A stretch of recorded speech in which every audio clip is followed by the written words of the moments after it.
Hello YouTube, it's Ryan's Journey, coming at you from beautiful California on a nice day, Tuesday in the morning about 10 o'clock.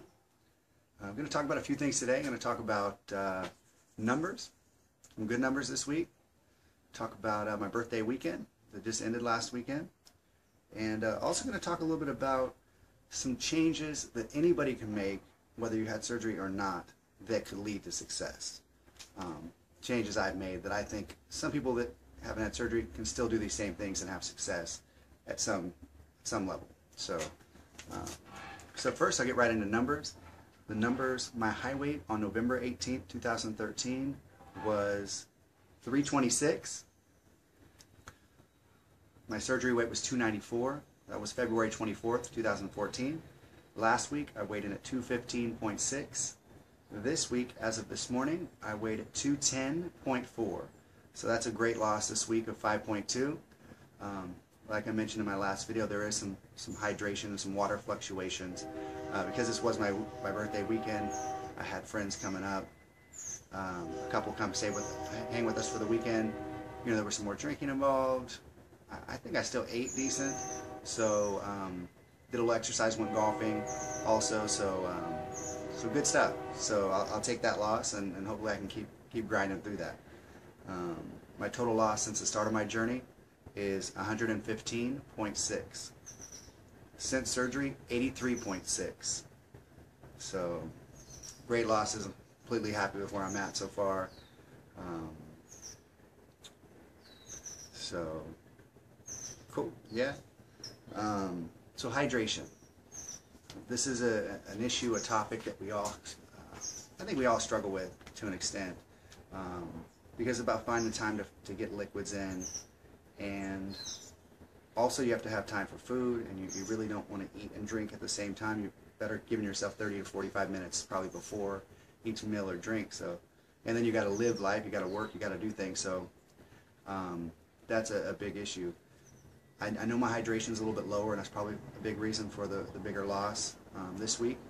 And but like this morning, I was cleaning up the house after my company left, and came up off the ground after putting shoes away, and I felt that lightheaded. Had to put my hand against the wall, and so that's a telltale sign that I need to pick up my hydration. So I've been drinking water, a little Gatorade today, got my vitamins in, so we'll get the hydration pumped back through. I'm going to briefly touch on, some of you are excited out there, we're going to this Obesity Help Conference in Los Angeles in approximately a week and a half. So excited to meet a lot of you out there, so we'll see you there. And then, okay, so now I'm going to talk about some things that anybody can do and they could change to improve themselves health-wise. So one of the first things I did when I started my journey a few months before my surgery is I stopped drinking soda. I used to be a big couple a day diet soda. I've been drinking diet soda for probably 10 years. It's Diet Pepsi, Diet Orange Soda, Diet Dr. Pepper.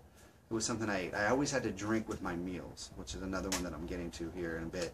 But yeah, if you drop the sodas and all that sodium and then the artificial sweeteners, because they must put a lot of artificial sweeteners in there. I don't drink sodas anymore, diet, regular, anything. I've tried to take a sip before, and now the carbonation is like too much for me because I don't really drink carbonation. So that's one big thing that I would say to start doing. That was a big improvement. Another one is chew your food very well. I chew my food very well, as other WLSers out there do. We have to chew very well, and I think that was a problem. I didn't chew very well at all before, for multiple reasons, but either way, it takes your stomach longer to digest that food, and so it's not good. I think the longer it takes to digest it, the more chance you have to store that. So definitely chewing your food is something anybody can do. Sit and chew it very well. Eat slower. I was a fast eater. I didn't chew well. That's been a big change. So that alone I know has helped. Don't drink while you eat. there's a lot of reasons for that. There's a great video. I don't have the link to it, but a guy shows he puts a cup and then puts food in it, and then it takes a long time for that food with some moisture to drip down through the funnel into the cup, and then he pours water in it, and it just kind of clumps through. So what that's telling you is that in your stomach, the food will stay in your stomach longer and help you feel full longer. And I think it's better for the digestion process also if you don't wash it down with water. Something I still struggle with in a way, because I want to drink things down. But I think if you eat and drink things down, you'll feel hungry faster and you can eat more. So you'll overeat because you're drinking while you eat. So I think that was huge for me, is don't drink while you eat. Again, surgery or not surgery, don't drink while you eat. I wait at least 30 minutes before and after. Smaller portions more often. This is something I've practiced for years to an extent, and probably up until surgery I was doing that more, but my portion sizes were too large. So but I really mastered it quite well before surgery. Those few months, that's what helped me the most, is smaller portions more often. I think it helps speed up my metabolism along with exercise. A big one here: limit processed carbohydrates. Limit your breads, your white flours, your tortillas. Limit that as much as possible. I mean, there's going to be some of that involved. I mean, we went to an Italian restaurant. There was a little bit of that I ate with my, I just had a little small portion of what my wife ordered. But really just limit that as much as you can. I think that is drastically important for anyone. Our bodies, I don't care where you live, what country, are not designed to eat processed carbohydrates, at least not in big portions, big quantities. So really watch that one. Another one, focus on your protein.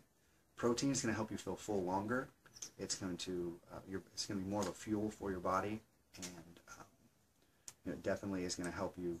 I think it helps with the muscles burning calories even. So I'm not real techie with that stuff, but definitely focus on your protein. So those are just some few topics I think that could help anybody, weight loss surgery or not. If that helps somebody, great. I'm going to enjoy the rest of my day on this beautiful day. You guys all have a great Tuesday and a great week. Thank you.